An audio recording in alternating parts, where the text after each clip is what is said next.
Salut et bienvenue sur la chaîne Portal Fulbe. Si tu viens de cliquer sur cette vidéo, abonne-toi, like, partage et commente. Je te remercie. Alors aujourd'hui, je fais cette courte vidéo pour parler d'un sujet qui est très important, qui est Cellou Dalein Diallo.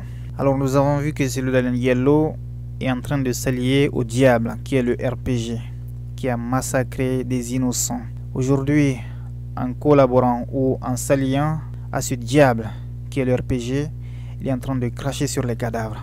Cellou Dalein Diallo, cela fait 15 ans qu'il était dans l'opposition et ça fait 15 ans d'échec. Il est temps de tirer des leçons du passé. D'autres vont me parler de patience en me citant Alpha Condé qui a fait 40 ans dans l'opposition. Mais je vous réponds, comparaison n'est pas raison. Et aujourd'hui, Cellou Dalein Diallo a 70 ans. Vous allez accepter qu'il patiente 40 ans?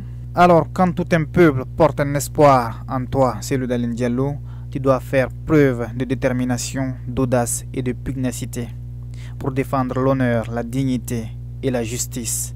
Comme on le dit, la mort est préférable à la honte ou à l'humiliation. Et la peur, la lâcheté mène à cette humiliation.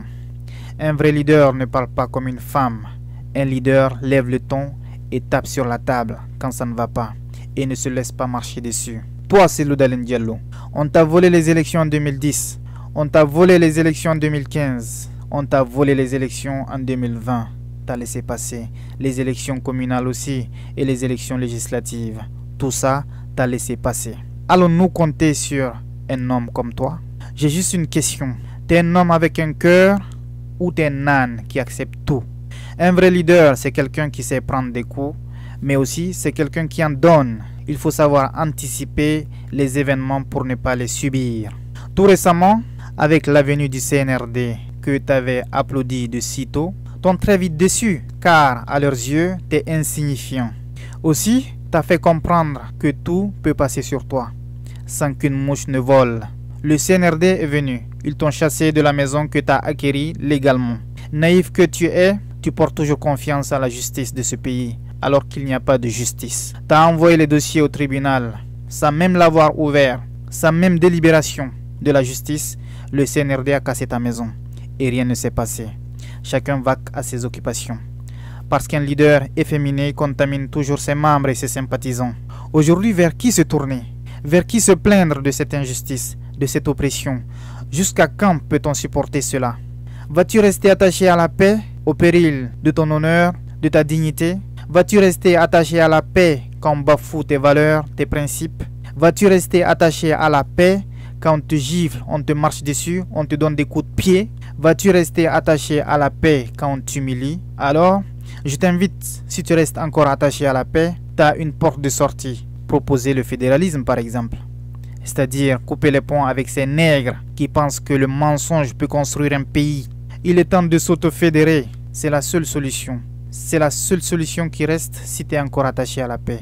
Et refuser cela, de leur part, c'est une déclaration de guerre. Mais malheureusement, aujourd'hui, on voit que tu prends un chemin obscur en essayant de t'allier au RPG, qui est le diable. Le RPG a massacré pendant ces 11 ans de gouvernance des innocents, ont handicapé des gens, ont pillé le pays, ont endeuillé des familles. Et toi, tu n'as aucun chemin à emprunter si ce n'est pas s'allier au RPG. Alors j'invite aux jeunes conscients de prendre leur destin en main pour leur dire il y a une alternative. Et c'est quoi cette alternative?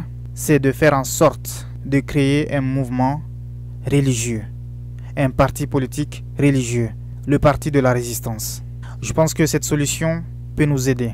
Je pense que c'est la seule solution qui nous reste. Parce que ces politiciens, que moi j'appelle des politiciens, sont tout simplement des traîtres, des égoïstes qui ne pensent qu'à leurs intérêts. Donc il est temps de se débarrasser de ces poubelles, de ces ordures. Il ne faut plus les suivre. Il y a une alternative et cette alternative, c'est la résistance. C'est la création d'un parti politique religieux.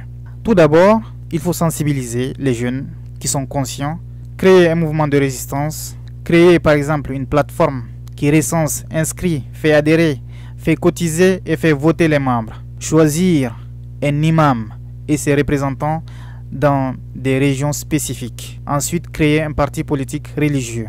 Créer une force de défense.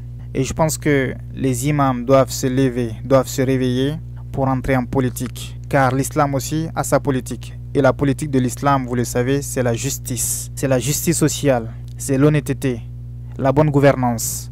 Et nous savons que le mensonge n'a jamais rien construit. Donc avec l'islam, avec un parti politique religieux, nous allons faire en sorte que l'honnêteté, parce que c'est l'honnêteté qui prime. Et dans une société honnête, nous savons que le pays ne peut qu'aller en avant. Donc j'invite les imams, les chefs religieux, de se lever et entrer en résistance pour créer un parti politique religieux. C'est la seule solution qui nous reste. Donc c'est ce message que j'avais à lancer. J'invite la jeunesse à se lever et à prendre son destin en main. Voilà, sur ce, je vous laisse et je vous dis à très bientôt.